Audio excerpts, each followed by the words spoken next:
আসসালামু আলাইকুম সুপ্রিয় দর্শক, সবার কি অবস্থা? হাজির হয়ে গেলাম দীপ্ত টিভি নিবেদিত দেনা পাওনা নাটকের 268তম পর্বে কী সব ঘটতে চলেছে তার অগ্রিম আপডেট নিয়ে। এই পর্বটি কেউ মিস করবেন না, কারণ এই পর্বে আপনারা দেখতে পারবেন ইরফান ও তার মাকে দেখা যাবে তারা সব কিছু ইরফানের বাবার কাছে খুলে বলবে। তখন ইরফানের বাবাকে দেখা যাবে সে অনেক বেশি রেগে যাবে এবং সাথে সাথে রিয়ার বাবার গায়ে হাত তুলে ফেলবে।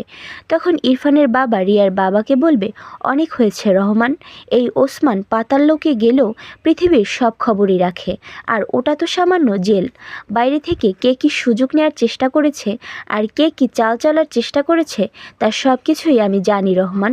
তখন রিয়ার বাবা ইরফানের বাবাকে ভুলভাল বোঝাতে গেলে ইরফানের বাবা বলে উঠবে, চুপ করো রহমান, অনেক কথা বলে ফেলেছ, আর না, এখন তুমি আমার কথা শোনো। আমি জেলে বসে শুধু ভাবছিলাম যে কবে আমি জেল থেকে বের হব আর কবে সব কিছুর হিসাব নিব। এখন আমি চলে এসেছি, এবার তোমার সব কিছুর হিসাব নেওয়ার সময় এসে গেছে। এই বলে ইরফানের বাবাকে দেখা যাবে সে রিয়ার বাবাকে ধাক্কা মেরে ফেলে দিবে।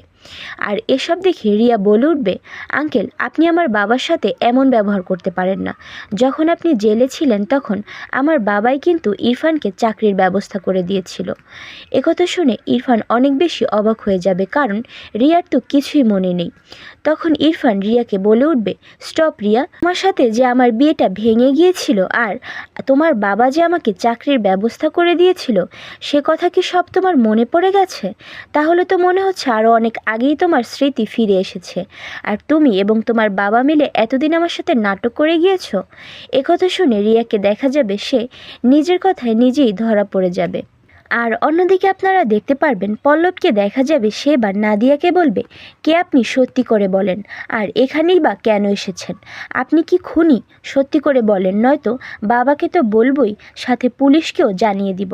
তখন নাদিয়া পল্লব যে তার কাছ থেকে টাকা নিয়েছিল এবং তার হয়ে কাজ করছে এটা মনে করিয়ে দিলে পল্লব সাথে সাথে সেই টাকাগুলো ফিরিয়ে দিবে।